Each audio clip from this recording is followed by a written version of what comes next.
दोस्तों आज की हमारी इस वीडियो का टॉपिक है why three phase AC supply voltage is 400। मतलब कि जो हमारी थ्री फेज की एसी सप्लाई होती है वो 440 वोल्टेज क्यों होती है, इस तरीके की क्यों नहीं होती, 220 प्लस 220 प्लस 220 660 ऐसा क्यों नहीं होता। दोस्तों इसके बारे में आज मैं आपका सारा डाउट क्लियर कर दूंगा और अगर आपसे कोई यह क्वेश्चन करता है तो आपको उनको क्या जवाब देना है वो भी मैं आपको इस वीडियो के अंदर बताऊंगा। तो दोस्तों वीडियो को स्टार्ट करते हैं। तो दोस्तों ये वीडियो काफी छोटा होने वाला है और काफी सिंपल सी बात है। ये हमारा रेड फेज है, ये हमारा येलो फेज है और ये हमारा ब्लू फेज है। ठीक है, आप ऐसा बोल रहे हैं ये हमारा रेड, ये येलो और ये ब्लू, और तीनों को मैंने जोड़ा, ये हो गया मेरे 660। पर ये 660 हमारे वोल्टेज नहीं आते हैं, ऐसा क्यों नहीं आता। तो दोस्तों देखो सिंपल सी बात है, हमारा वोल्टेज कितना आएगा वो भी देख लेते हैं। 220 इंटू, ये तो मैंने आपको पहले ही बता रखा है कि 220 इंटू 1.732 करूंगा, ये जो वोल्टेज आएगा ये आएगा मेरा 380 381 के आसपास। ठीक है, यहाँ पे हमारे 380 वोल्टेज क्यों आ रहे, 660 वोल्टेज क्यों नहीं आ रहे। तो दोस्तों यहाँ पे हमने क्या किया है, यहाँ पे क्या हमने इसको एडिशन, ठीक है, और यहाँ पे मैंने इसको किया है मल्टीप्लाई। ठीक है, अब दोस्तों देखो क्या होता है, एडिशन जो होता है, ये हमने जो एडिशन मतलब जोड़ जो किए, ये जोड़ हमारे दो तरीके के होते हैं।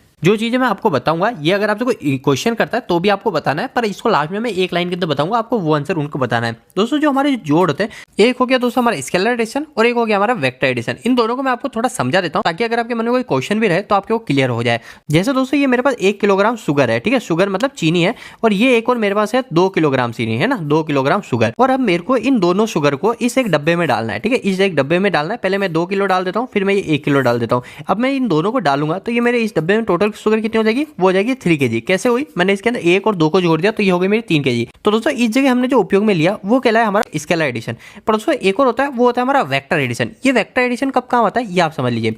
वेक्टर एडिशन काम आएगा दोस्तों, जैसे दोस्तों ये मेरे पास में एक बॉक्स है, ठीक है, एक मेरे पास डब्बा है। अब दोस्तों यहाँ पे एक इंसान है, यहाँ पे आप हो, इसको धक्का लगाते हो, वो आप लगाते हो इस साइड, ठीक है, आप इस दिशा में थोड़ा इसको धक्का लगाते हो, और एक मैं यहाँ पे मैं खड़ा हूँ, तो मैं क्या करता हूँ, मैं इसको धक्का जो लगा रहा हूँ वो मैं इस दिशा में लगा रहा हूँ। ठीक है, तो दोस्तों अभी कुछ समय के बाद, जैसे आप मान लेते हैं कि 1 घंटे के बाद ये कितना सरकेगा, ये ना इधर सरकेगा ना ये इधर सरकेगा, ये जो सरकेगा ये बीच में इस जगह सरक जाए। तो दोस्तों हम जो फोर्स लगा रहे थे वो फोर्स तो हम इधर लगा रहे थे और एक इधर लगा रहे थे, पर ये सरक कहाँ गया, बीच में सरक गया। तो दोस्तों यही चीज हमारा वेक्टर एडिशन भी करता है। वेक्टर एडिशन का मतलब क्या होता है दोस्तों, आप एक बार समझ लीजिए।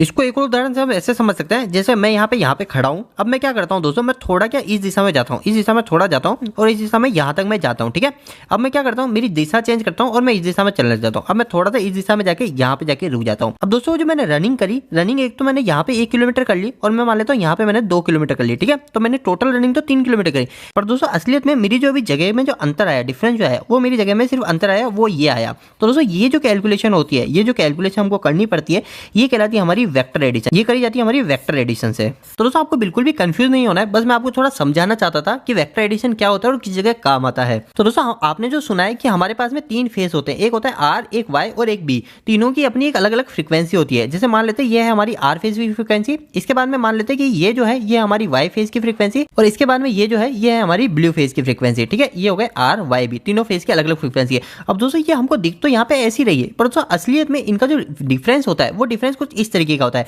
ये हो गया हमारा आर फेज, ठीक है, ये हो गया हमारा येलो फेज और एक हो गया ये हमारा ब्लू फेज। अब दोस्तों इन तीनों के बीच में जो एंगल आ जाता है, ये जो एंगल होता है, ये एंगल होता है हमारा एक के अंदर 120 डिग्री का।